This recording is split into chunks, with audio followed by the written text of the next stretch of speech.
जय श्री राम।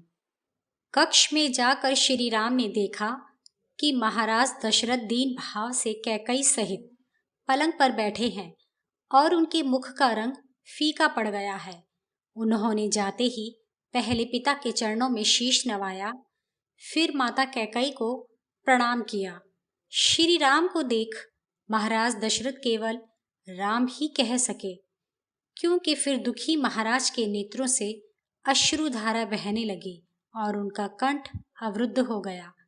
फिर वे ना तो कुछ देख ही सके और ना ही कुछ बोल सके। उस समय महाराज शोक से अत्यंत दुखी थे और मानसिक कष्ट के कारण बार बार लंबी लंबी सांसें छोड़ रहे थे। अपने पिता की ऐसी दशा देखकर श्री राम के हृदय में भय उत्पन्न हुआ। पिता की सदा भलाई चाहने वाले श्री राम मन ही मन सोचने लगे कि और दिन तो पिताजी क्रोधित होने पर भी मुझे देखते ही प्रसन्न हो जाया करते थे, किंतु आज मुझे देखकर इन्हें कष्ट क्यों हो रहा है। इस प्रकार सोचते हुए जब स्वयं इसका कारण न निश्चित कर सके, कैकई को प्रणाम कर श्री राम बोले, यदि मुझसे अनजाने में कोई अपराध हो गया हो जिससे कुपित हो पिताजी मुझसे नहीं बोल रहे, तो मेरी ओर से आप ही इनको प्रसन्न कर दीजिए।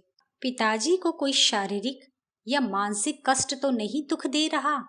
फिर श्री राम कैकई से बोले, हे माता, कहीं आपने तो कोई कठोर वचन महाराज से नहीं कह दिया जिसको सुन क्रोधित होने के कारण महाराज का मन बिगड़ गया हो। कृपया आप ठीक ठीक बताएं कि महाराज की इस स्थिति का क्या कारण है। श्री राम के इस प्रकार पूछने पर दुष्ट कैकई दृढ़ता पूर्वक बोली, हे राम, ना तो राजा तुम पर अप्रसन्न है, ना उनके शरीर में कोई व्याधि अथवा पीड़ा है। इनके मन में तुम्हारे विषय में एक बात है जिसे यह तुमसे कहने में डरते हैं। तुम इनके बड़े प्यारे हो, अतः तुमसे अप्रिय वचन कहने को इनकी वाणी नहीं खुलती, पर तुमको उसके अनुसार ही कार्य करना चाहिए जिसकी इन्होंने मुझसे प्रतिज्ञा कर रखी है। पहले इन्होंने आदर पूर्वक मुझे वर दिया था और अब पछताकर अपनी बात से विमुख हो रहे हैं। हे राम, कहीं ऐसा ना हो कि क्रोधित होकर महाराज सत्य को ही त्याग बैठे, क्योंकि महात्माओं का कथन है कि सत्य ही धर्म की जड़ है। अगर तुम यह बात स्वीकार करते हो कि महाराज उचित अथवा अनुचित जो कुछ भी कहें उसे तुम पूरा करोगे, तो मैं तुम्हें स्वयं उनकी ओर से सारी बात कहती हूँ, क्योंकि ये तो तुमसे न कहेंगे। जब इस प्रकार कैकई ने श्री राम से कहा, तब श्री राम अत्यंत दुखी हो कैकई से बोले, माता, आपका ऐसा कथन उचित नहीं है। मैं तो महाराज के कहने भर से अग्नि में भी गिरने को तैयार हूँ। अगर मुझे पिताजी के कहने से हलाहल विष पीना हो या समुद्र में कूद पड़ना हो तो भी मुझे सहर्ष स्वीकार है। अतः जो कुछ महाराज की इच्छा है वह आप मुझसे कहें। मैं प्रतिज्ञा करता हूँ कि उनकी आज्ञा का पालन करूँगा। आप यह बात सदैव याद रखें, राम जो कहता है वही करता है। यदि तुम अपने पिता को और अपने आप को सत्य प्रतिज्ञ बनाए रखना चाहते हो, तो जो मैं कहूँ उसे सुनो और पूरा करो। तुम्हारे पिता ने जो कुछ कहा है उसको मानकर तुम तपस्वी वेश में दंडक वन में वास करो, और महाराज ने तुम्हारे अभिषेक के लिए जो समस्त सामग्री एकत्रित की है उससे भरत का राज्याभिषेक हो। यही कारण है कि महाराज अत्यंत दुखी हैं और शोक से उनका मुख शुष्क हो रहा है और वे तुम्हारी ओर देख भी नहीं सकते। हे रघुनंदन, तुम इनका कहना मानकर इनका उद्धार करो। कैकई के इन कठोर वचनों को सुनकर श्री राम तनिक भी दुखी न हुए, अपितु महाराज जो पहले से ही महादुखी थे, अपने पुत्र के भविष्य में होने वाले कष्टों का विचार कर और भी दुखी हो गए। कैकई के वचनों को सुनकर श्री राम बोले, बहुत अच्छा, महाराज की प्रतिज्ञा पूरी करने को मैं आज अभी तपस्वी वेश में वन को चला जाऊंगा। मेरा हित चाहने वाले पिता महाराज मुझे जो आज्ञा दें उनकी प्रसन्नता के लिए मैं अवश्य ही करूंगा। किंतु मेरे मन में एक अप्रिय बात जो बुरी तरह खटक रही है वह यह है कि महाराज ने मुझसे भरत के राज्याभिषेक के संबंध में स्वयं कुछ क्यों नहीं कहा, अपितु हे माता, मैं तो तुम्हारे कहने से ही प्रसन्नता पूर्वक भाई भरत को केवल राज्य ही नहीं बल्कि अपने प्राण, ईष्ट, धन सब कुछ दे सकता हूँ। अतः तुम महाराज की आज्ञा से आज ही दूत को शीघ्रगामी घोड़ों पर सवार हो भरत को ननिहाल से लिवाने के लिए भेजो। श्री राम के वचन सुन और प्रसन्न होकर कैकई राम से बोली, हे राम, तुम वन जाने को उत्सुक हो तो जाने में विलंब न करो, शीघ्र ही वन को जाओ। महाराज स्वयं तुमसे जाने के लिए नहीं कह रहे हैं तो इसका कारण कोई और नहीं, केवल लज्जा है। तुम इस बात पर जरा भी विचार न करो। जब तक तुम वन जाने के लिए प्रस्थान न करोगे तब तक महाराज न स्नान करेंगे और न ही भोजन करेंगे। कैकई के वचनों को सुन महाराज हा धिक्कार है कहकर मूर्छित हो पलंग पर गिर पड़े। उस समय श्री राम ने महाराज को उठाया। यद्यपि कैकई के वचन अत्यंत कठोर थे फिर भी श्री राम को उन वचनों से तनिक भी कष्ट न हुआ। वे कैकई से बोले, पिता की सेवा और उनकी आज्ञा का पालन करने से बढ़कर संसार में दूसरा कोई धर्म आचरण है ही नहीं। माता, आप मेरी अधीश्वरी होकर भी मेरे स्वभाव को न जान पाई। मैं तो मात्र आपके कहने से भी 14 वर्ष के लिए वन को चला जाता। अच्छा, जो हुआ सो हुआ। मेरे दंडक वन जाने में अब इतना ही विलंब है कि मैं जाकर माता कौशल्या से पूछ आऊं और सीता को समझा आऊं। तब श्री राम ने मूर्छित पिता व दुष्ट कैकई के चरणों में प्रणाम किया और वहां से चल दिए। श्री राम के पीछे पीछे नेत्रों में आंसू भरे और अत्यंत क्रोधित लक्ष्मण भी चले, जो उस समय कक्ष के बाहर ही खड़े थे। श्री राम ने बाहर जाकर अभिषेक की सामग्री की परिक्रमा की और प्रार्थना की कि इस सामग्री से भरत का अभिषेक किया जाए। फिर वे वहां से चले गए। यद्यपि श्री राम अखिल पृथ्वी का राज्य छोड़कर तपस्वी की तरह वन को जा रहे थे, फिर भी उनके मन में न मुख पर किसी प्रकार का कोई विकार न दिखाई दिया। फिर श्री राम ने रथ को तथा अपने इष्ट मित्रों एवं बाहर के लोगों को भी वहीं से विदा कर अपनी माता के भवन को गए। जो लोग इधर उधर खड़े थे उन सब का मधुरवाणी से सत्कार किया। ऐसा करते समय उनके मुख पर स्वाभाविक प्रसन्नता थी। फिर वे अपनी माता के पास पहुंचे। लक्ष्मण भी दुखी होते हुए अपने भाई के पीछे पीछे गए। उस समय कौशल्या पुत्र की मंगल कामना से विष्णु भगवान का पूजन कर रही थीं। श्री राम को अपने भवन में आते देखकर महारानी कौशल्या बहुत प्रसन्न हुई। श्री राम ने अपनी माता को प्रणाम किया। तब उन्होंने उनके दोनों हाथों को पकड़कर हृदय से लगा लिया और उनका माथा चूमा। कौशल्या ने पुत्र प्रेम से प्रेरित हो ये वचन कहे, हे पुत्र, तुम धर्मात्मा व राज ऋषियों के समान कीर्ति को प्राप्त हो और धर्म पालन में सदा लगे रहो। हे राघव, तुम अब सत्यनिष्ठ महाराज के दर्शन करो, क्योंकि वे तुम्हारा आज युवराज पद पर अभिषेक करेंगे। ऐसा कहते हुए कौशल्या ने श्री राम को बैठकर भोजन कराने के लिए आसन दिया। तब उसे छूकर श्री राम मन में सकुचाते हुए हाथ जोड़कर बोले, हे माता, निश्चय ही तुझे अभी घटित हुई घटना के विषय में नहीं पता है। तेरे लिए, सीता के लिए दुखदायक समय आ पहुंचा है। मैं अब दंडक वन जा रहा हूं, अतः अब इस आसन पर बैठकर क्या करूंगा। अब तो मेरे लिए कुशासन पर बैठने का समय आ गया है। मुझे 14 वर्ष तक घोर वन में वास करना पड़ेगा। अब तो कंदमूल, फल, मधु आदि मेरे भोजन के पदार्थ हैं। महाराज ने भरत को युवराज पद दिया है और मुझे तपस्वी के भेष में वन में रहने की आज्ञा दी है। श्री राम के इन वचनों को सुन कुल्हाड़ी से काटी हुई वृक्ष की डाली की तरह देवी कौशल्या मूर्छित हो भूमि पर गिर पड़ी। मूर्छित माता को श्री राम ने झट उठाकर बैठाया।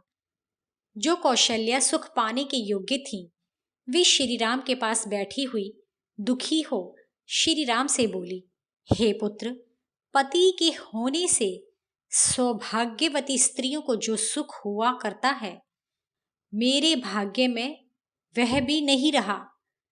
किंतु मुझे यह आशा थी कि पुत्र होने पर मुझे सुख मिलेगा, सो वह भी न पूरी हुई। अब तो हृदय को घायल करने वाले कठोर वचन अपनी छोटी सौतों से सुनने पड़ेंगे। पटरानी होने पर भी मुझे अनादर सहना पड़ेगा। तुम्हारे रहते तो मेरा अपमान होता ही था। जब तुम वन चले जाओगे तब अवश्य ही मेरा मरना होगा। पति की प्यारी होने से मैंने जाने कितने ही लांछन सहे हैं। कैकई की सेवा में लगी रहने पर भी कैकई की दासी के बराबर भी मेरी कोई पूछ नहीं है। इस समय जो लोग मेरे पक्ष या मेरी सेवा करते हैं, वे जब देखेंगे कि कैकई के पुत्र भरत युवराज हैं, तब वे मुझसे बोलेंगे तक नहीं। तब मुझ दुखिया को सदा क्रोधपूर्ण और कठोर वचन वाली कैकई की ओर देखना पड़ेगा। हे राम, मैं इतने दिनों से यही आशा लगाई थी कि जब तुम राजगद्दी पर बैठोगे तब मेरे दुखों का अंत होगा, किंतु वह तो न हो सका। अब मुझे अपार दुखों का सामना करना पड़ेगा। अवश्य ही मेरा हृदय लोहे जैसा कठोर है, जो ऐसा दुख पड़ने पर भी नहीं फटता, और न पृथ्वी ही फटती है जिससे मैं उसमें समा जाऊं। मेरे अनुष्ठान, व्रत, दान, संयम और तपस्या जो मैंने अपने पुत्र के मंगल के लिए की थी, उसी प्रकार निष्फल हो गई जिस प्रकार बंजर भूमि में बोए हुए बीज व्यर्थ हो जाते हैं। हे पुत्र, अब तो मेरा जीना ही व्यर्थ है। जिस प्रकार दुर्बल गाय अपनी बछड़ी के साथ जाती है, उस प्रकार मैं भी तुम्हारे साथ वन जाऊंगी। इस प्रकार विलाप करती कौशल्या से लक्ष्मण दुखी होकर बोले, हे माता, मुझे यह बात अच्छी नहीं लगती कि स्त्री के अधीन महाराज के कहने से श्री राम राजलक्ष्मी को छोड़ वन में जाएं। अति वृद्ध होने के कारण उनकी बुद्धि बिगड़ गई है और इस बुढ़ापे में भी वे विषय वासना में फंसे हैं। मुझे तो श्री राम का ऐसा कोई अपराध या कोई ऐसा दोष नहीं दिखाई पड़ता जिसके कारण वे राज्य से बहिष्कृत किए जाएं। इस प्रकार के देवतुल्य, सीधे, संयमी और शत्रुओं पर भी कृपा करने वाले पुत्र को पाकर अकारण ही कौन पिता त्यागेगा। ऐसी लड़क बुद्धि रखने वाले राजा का कहना राजनीति जानने वाला कोई भी पुत्र कभी न मानेगा। फिर लक्ष्मण ने कहा, हे भाई, लोगों में इस अफवाह के फैलने से पूर्व ही आप इस राज्य को अपने अधीन कर लें। मैं इस काम में आपको सहायता दूंगा। हे राघव, जब तक कि मैं काल की तरह हाथ में धनुष लिए आपकी रक्षा करता हुआ आपके निकट खड़ा हूं, तब किसकी मजाल है जो आंख उठाकर भी आपकी ओर देख सके। फिर एक दो की तो बिसात ही क्या है। यदि सारे के सारे अयोध्यावासी मिलकर भी इस कार्य में विघ्न डालें, तो मैं अपने तीक्ष्ण बाणों से इस अयोध्या को मनुष्य शून्य कर दूंगा। भरत के पक्षपाती या उनके हितैषी जो भी होंगे, उनमें से एक को भी न छोड़ूंगा, सभी को मार डालूंगा, क्योंकि जो लोग सीधे होते हैं, लोग उन्हीं को दबाते हैं। यदि कैकई के उकसाने से हमारे दुष्ट पिता हमारे शत्रु बन जाएं, तो बिना किसी शंका के उन्हें मार डालना चाहिए। यदि गुरु भी करने और न करने योग्य सभी कार्य कर उठें और अहंकार वश बुरे रास्ते पर चलने लगे, तो उनको भी दंड देना अनुचित नहीं है। राजा ज्येष्ठ रानी के पुत्र के विद्यमान रहते, अर्थात आपके रहते, न्याय से प्राप्त यह राज्य कैकई के पुत्र को कैसे दे सकते हैं? किसकी मजाल है जो भरत को राज्य दे सके। हे माता, मैं सत्य की, धनुष की और अपने दान की तथा मैंने अब तक जो भी अपना पुण्य संचय किया है उसकी शपथ खाकर कहता हूँ कि मैं श्री राम के सब प्रकार से अधीन हूँ। उनके प्रति मेरा प्रेम सच्चा है। हे देवी, श्री राम यदि जलती हुई आग में अथवा वन में जहाँ कहीं भी प्रवेश करेंगे वहां मुझे तू पहले से ही विद्यमान देखेगी। जिस प्रकार सूर्य अपने प्रकाश से अंधकार को नष्ट कर देते हैं, उसी प्रकार आप और भाई श्री राम देखते रहें। मैं आपके सारे दुखों को अपने पराक्रम से अभी नष्ट किए डालता हूँ। कैकई के वशीभूत वृद्ध लड़क बुद्धि और बुराई के कारण जिनकी बुद्धि बिगड़ गई है, उन पिता को भी मैं मार डालूंगा। लक्ष्मण की इन बातों को सुन दुखी और रोती हुई कौशल्या श्री राम से बोली, हे पुत्र, तुम अपने भाई की सलाह सुन चुके, अब इसके बाद तुम्हें जो अच्छा जान पड़े वो करो, किंतु तुम कैकई की अधर्म मूलक बातों को मानकर मुझ दुखिया को यहाँ छोड़कर मत जाना। फिर कौशल्या ने कहा, हे पुत्र, यदि तुम धर्मिष्ठ हो और तुम्हें धर्म आचरण ही करना है तो यहाँ रहकर मेरी सेवा करके धर्माचरण करो। माता की सेवा से बढ़कर उत्तम और कौन सा धर्म है। जिस पूज्य भाव से महाराज तुम्हारे पूज्य हैं, उसी भाव से मैं भी तुम्हारी पूज्या हूँ। मैं तुम्हें वन न जाने की अनुमति देती हूँ और कहती हूँ कि वन मत जाओ। तुम्हारे वियोग में ना तो मुझे कुछ सुख है और ना ही मुझे जीने की अभिलाषा है। यदि तुम मुझ शोक संतप्ता को छोड़कर वन चले गए तो मैं भोजन न करूंगी और मर जाऊंगी। हे पुत्र, मेरी आत्महत्या करने पर तुम्हें पाप लगेगा और तुम्हें नरक भी जाना पड़ेगा। इस प्रकार दीन दुखियारी माता को विलाप करते देखकर श्री राम उनसे बोले, हे देवी, मुझ में इतनी सामर्थ्य नहीं है कि मैं पिता की आज्ञा का उल्लंघन करूं, अतः मैं तुझे प्रणाम कर, तुझे प्रसन्न कर और तेरी अनुमति लेकर ही वन जाना चाहता हूँ। देख, कंडु मुनि ने, जो व्रतचारी थे और बड़े पंडित भी थे, अधर्म कार्य करके भी उन्होंने गाय मार डाली थी, किंतु पिता की आज्ञा में रहने के कारण उनको गौ हत्या नहीं लगी। इसी प्रकार हमारे ही कुल में पहले जमाने में सगर की आज्ञा से उनके 60,000 पुत्रों ने भूमि को खोदते हुए अपनी जान गंवा दी थी और जमदग्नि के पुत्र परशुराम ने वन में पिता की आज्ञा से अपनी माता रेणुका का सिर फरसे से काट डाला था। हे देवी, इन लोगों ने तथा अन्य लोगों ने भी, जो देवतुल्य थे, दृढ़तापूर्वक अपने पिता का कहना माना। जिस काम के करने से पिता की भलाई होती दिखाई पड़ेगी, उस काम को मैं अवश्य ही करूंगा। केवल मैं ही पिता की आज्ञा मानता हूँ ऐसी बात तो नहीं है, किंतु जिन महात्माओं के नाम मैंने लिए हैं वे सब लोग अपने पिता के आज्ञाकारी थे। वैसे भी मैं ना तो कोई नई और ना ही अपनी वंश परंपरा के विरुद्ध किसी मार्ग पर चल रहा हूँ, अपितु मैं तो उसी मार्ग का अनुसरण कर रहा हूँ जिस पर पूर्वज चल चुके हैं। फिर जो पिता की आज्ञा का अनुसरण करते हैं वह कभी धर्म से अलग नहीं होते। हे लक्ष्मण, मैं जानता हूँ कि तुम मुझसे बहुत प्रेम करते हो। मुझे तुम्हारा बल और पराक्रम भी मालूम है। मैं यह भी जानता हूँ कि तुम्हारा तेज दूसरे नहीं सह सकते। हे लक्ष्मण, मेरी माता तो धर्म और आत्म संयम का रहस्य नहीं जानती, इसलिए वह महाशोक से पीड़ित है, किंतु तुम तो सब जानते हो, अतः तुम क्यों धर्म से विरुद्ध बातें करके माता की हाँ में हाँ मिलाते हो। हे वीर, पिता, माता अथवा ब्राह्मण से किसी काम के करने की प्रतिज्ञा करके फिर उसे बदलना नहीं चाहिए।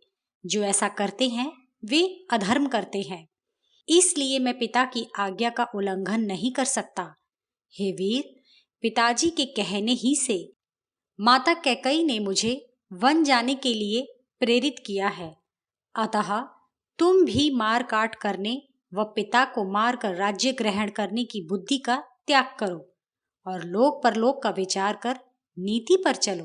लक्ष्मण को स्नेहपूर्वक समझाकर श्री राम हाथ जोड़कर कौशल्या जी से बोले, हे माता, अब मुझे वन जाने की आज्ञा दीजिए।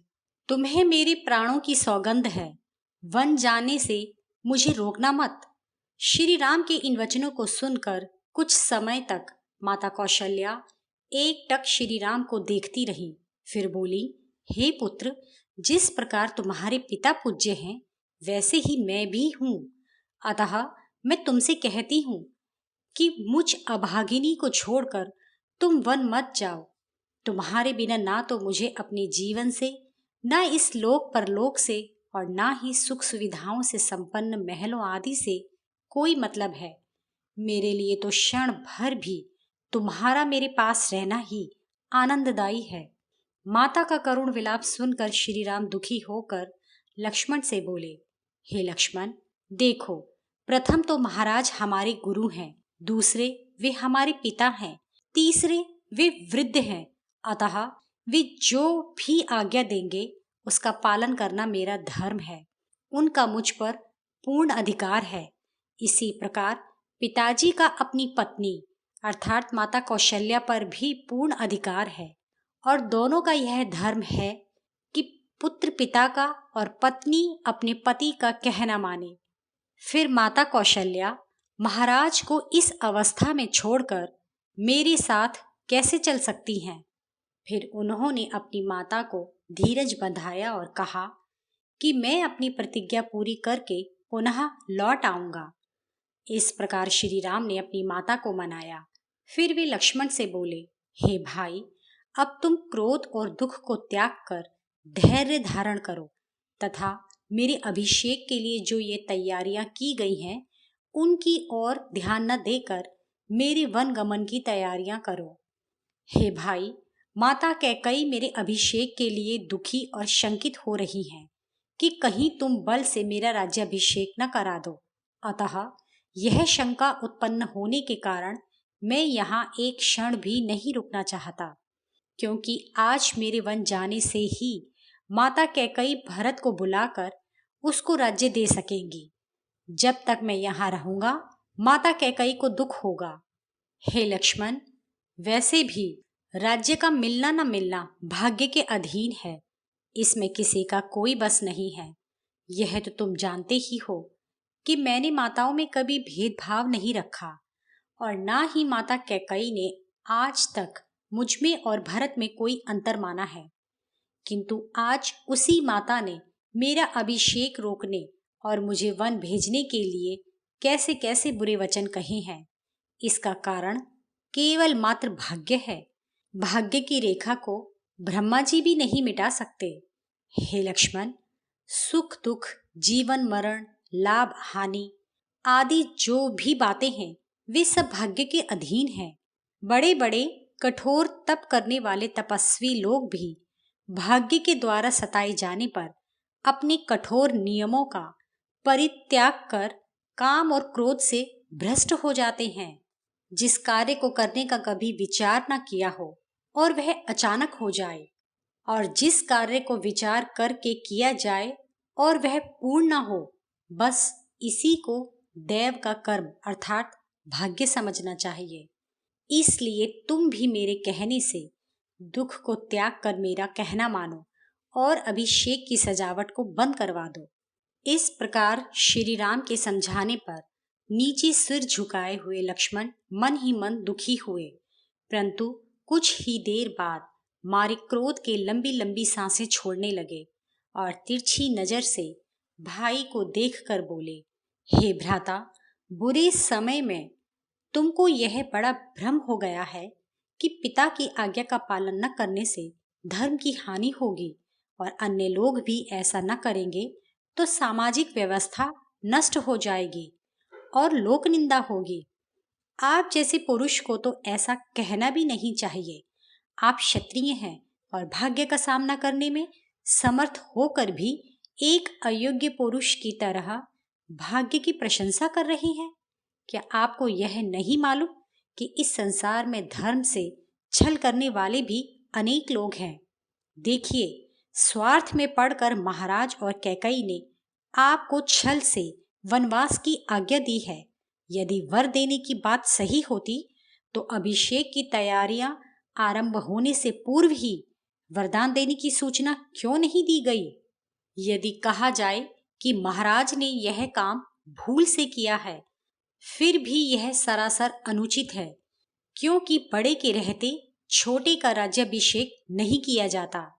अतः मैं तो यह नहीं सह सकता। हे वीर, इसके लिए आप मुझे क्षमा करें। आप सामर्थ्यवान होकर भी कैकई के अधीन पिता की उस आज्ञा का, जो अधर्मयुक्त और निंदनीय है, किस प्रकार पालन करेंगे?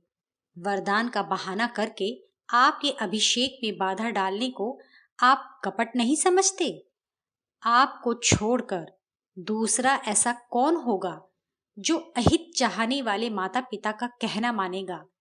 यद्यपि आपका मत है कि उन दोनों ने जो कुछ गलत किया है उसका कारण भाग्य है, तब भी मुझे तो आपका यह मत अच्छा नहीं लगता। कायर पुरुष ही भाग्य को मानते हैं। जो पुरुष अपने बल से भाग्य को अपने अधीन कर लेता है वह कभी दुखी नहीं होता और भाग्य भी उसका कुछ बिगाड़ नहीं पाता। आज लोग भाग्य और पुरुषार्थ को देखेंगे कि इन दोनों में से कौन प्रबल है। मेरे पुरुषार्थ द्वारा मारे गए भाग्य को वे लोग देखेंगे जिन्होंने तुम्हारे अभिषेक में विघ्न डाला है।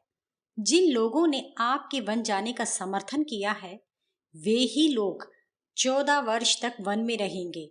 मैं उस माता और पिता की आशा पर पानी फेर दूंगा जो आपको राज्य न देकर भरत को देना चाहते हैं। हे भ्राता, जब आप 1000 वर्ष तक राज्य कर लेंगे तब आप वन चले जाना। उसके पश्चात आपके पुत्र राज्य करेंगे।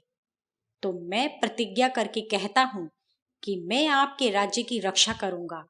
आप अपना राज्याभिषेक करवाने की ओर मन लगाइए। मैं अकेला ही उन सब राजाओं को जो अभिषेक के कार्य में बाधक होंगे मार डालूंगा। यदि इंद्र भी शत्रु बनकर मेरे सामने आए तो उनकी भी टुकड़े टुकड़े कर डालूंगा। हे भ्राता, मैं आपका दास हूं, मुझे आप आज्ञा दीजिए। श्री राम लक्ष्मण की इन बातों को सुनकर और उनके आंसू पोंछकर बार बार उनको समझाने लगे और कहने लगे, हे लक्ष्मण, मैं पिता की आज्ञा मानकर वन ही जाऊंगा। पिता की आज्ञा मानना मानो सत्य की राह पर चलना है। मुझे सुनने के लिए धन्यवाद। आपको यह कैसा लगा? अपने विचार अवश्य ही बताएं।